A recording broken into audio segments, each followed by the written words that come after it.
දේශීය ප්‍රවෘත්ති දැන් LTTE ත්‍රස්තවාදීන්ගේ අවසන් ගුවන්පතයත් හමුදාව යටතට ගැනී. බ්‍රිගේඩියර් ශවේන්ද්‍ර සිල්වා මහතා අණදෙන 58 වන සේනාංකයේ වීරෝදාර හමුදාව අද උදෑසන මෙම ගුවන්පතය අත්පත් කරගත්හ. මේ පිළිබඳ වාර්තාවක් ගෙනෙන අප නියෝජිත අනුර දොරකුඹුර. සුදන්වරන්පුරම් බටහිර ප්‍රදේශයේදී තමයි මෙම ගුවන්පතය අත්පත් කරගත්තේ. මේ අනුව LTT ත්‍රස්තවාදී නායක වේලුපිල්ලේ ප්‍රභාකරන්ට ගුවන් මගින් රටින් පැන යාමට තිබූ අවසන් අවස්ථාවද වළකාලමින් වීරෝදාර රණවිරුවන් මෙම ගුවන්පතය අත්පත් කරගත්තා. කිලෝමීටර් 2ක් පමණ දුරට මෙම ප්‍රදේශය විවෘතකට තිබෙනවා. සුද්ධ පවිත්‍ර කොට ගුවන් පතයක් සැකසීමට අවශ්‍ය සියලු වටපිටාව සකස් කර තිබෙනවා. එමෙන්ම මීටර් 400ක් පමණ දිගට කාර්යයදා පතේ සකස් කර තිබෙනවා. ගුවන් පතයක තිබිය යුතු සියලු ලක්ෂණ මෙහි දක්නට ලැබෙනවා. එමෙන්ම ඒ සඳහා අවශ්‍ය සියලු සලකුණු යොදා තිබෙන ආකාරයකුයි අපට දක්නට ලැබුණේ. අද දිනේදී LTT ත්‍රස්තවාදීන්ගේ මලසිරුරු 3ක්ද රණවිරුවන් අතරපත් වුණා.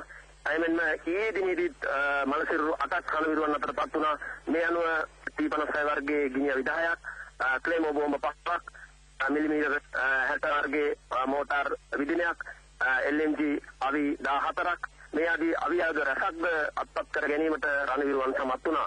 මේ අනුව මේට ඉදිරි ප්‍රදේශයේදී සුදන්දරම් බටහිර ප්‍රදේශයෙන් ඉදිරි ප්‍රදේශයේදී තවදුරටත් දරුණු සටන් පවතිනවා. මීට පෙර LTT ගුවන්පත 6ක් ආරක්ෂක හමුදා මගින් අත්පත් කරගෙන තිබුණි.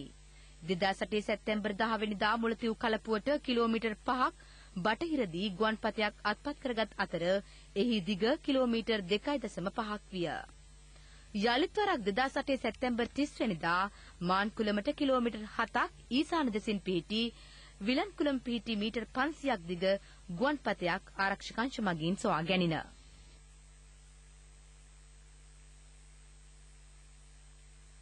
නොවැම්බර් 20 වෙනිදා පුනරීන් පරන්තන් පාරේ 15 වන සහ 18 වන සතපුම් කණු අසල පිහිටි තවත් LTT ගුවන්පතයක් ආරක්ෂක හමුදා යටතට ගැනින.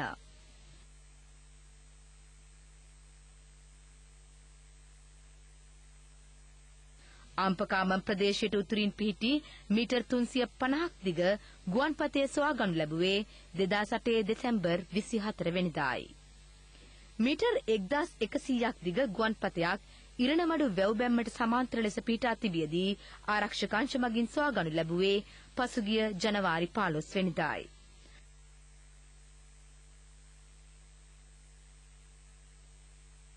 යලිත් ජනවාරි 16 වෙනිදා සුප්‍රසිද්ධ ඉරණමඩු ගුවන්පතේ අත්පත් කර ගැනීමට වීරෝදාර ආරක්ෂක හමුදාව සමත් වූහ.